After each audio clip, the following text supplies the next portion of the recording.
So Rayhaan's been putting out a lot of garbage lately, like Pharaoh and Tonkin Giza, and I can't recommend those, but they have put out some bangers in the past, and they're still one of the best inspired by brands when it comes to value to price ratio, because you can usually get these for like around 30 bucks. And for that price, some of these are really worth it. So I'll show you guys my favorites and the ones that I think are worth it. So starting off with these two, Lion and Obsidian. And there's a reason why I'm grouping these two together, which I'll get to in a minute.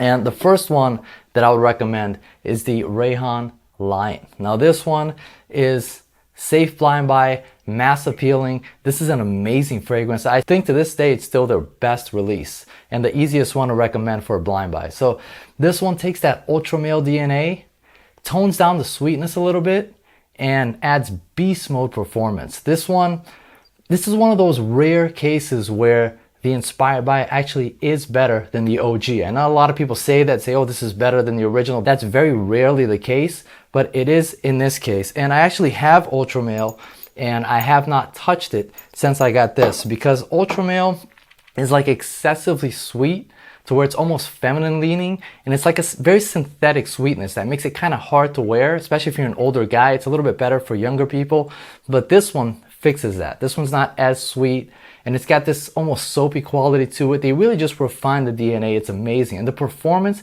is insane. I remember I put this on one time at like 8:30, 9 o'clock in the morning, and then I went to the gym at like 5:30, and I thought it was gone at that point. And there was a guy on the bench next to me. He came up to me. He's like, "Hey man, what is that fragrance?"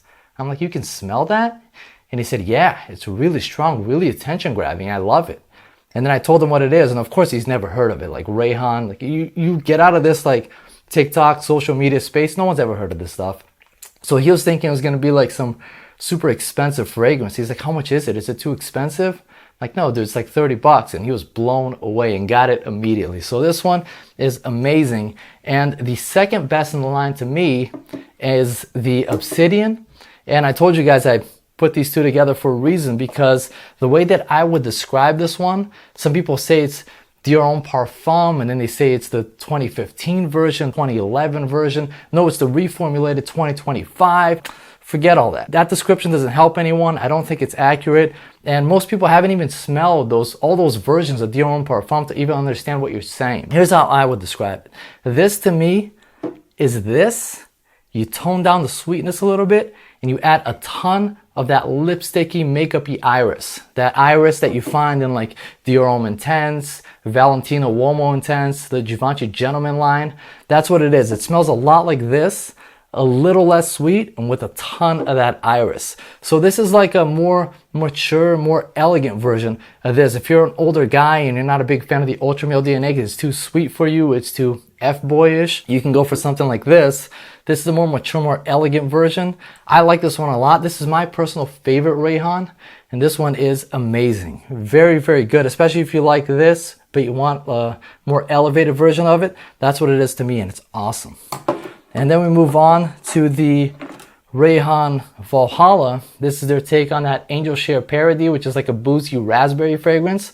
This one to me, it's very sweet, very loud.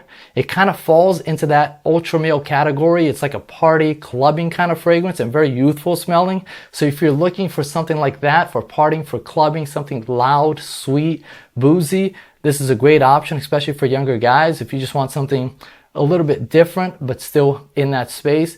Beast mode performance, amazing, and smells very, very high quality, very, very good. And then the Rayhaan Aquatica.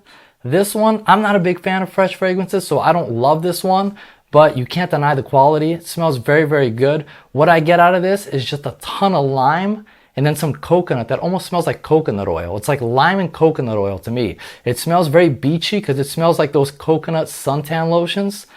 It's a good smell. It's not for me personally. I don't love wearing this, but I do enjoy the smell. I think it's very high quality and very much worth it. Some people say it's got like rum and it's boozy. I don't personally get any booze out of this, but yeah, it smells very beachy to me. If you like fresh fragrances and you like lime and coconut, you'll like this. And then one of the most underrated ones that no one talks about is the Rayhaan Corium. This one is amazing as well, especially for the price that you're getting. This is probably one of the best values because this one smells way more expensive than it is. This smells a lot like that Stronger With You with a little bit of leather in it. Some people say it smells like the discontinued Stronger With You leather.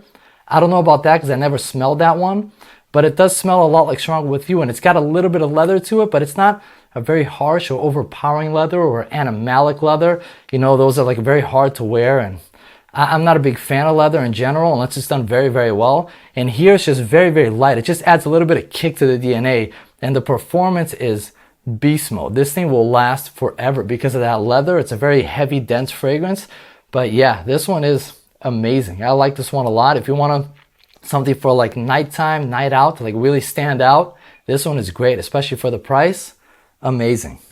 And then the controversial Rayhaan Terra. Now this one, not blind buy safe, and it's not a bad fragrance. This is one of those fragrances where it's like, it's a 10 out of 10 to the right person, but the right person is very few amount of people, especially in the Western world. This one is very Middle Eastern smelling, very spicy.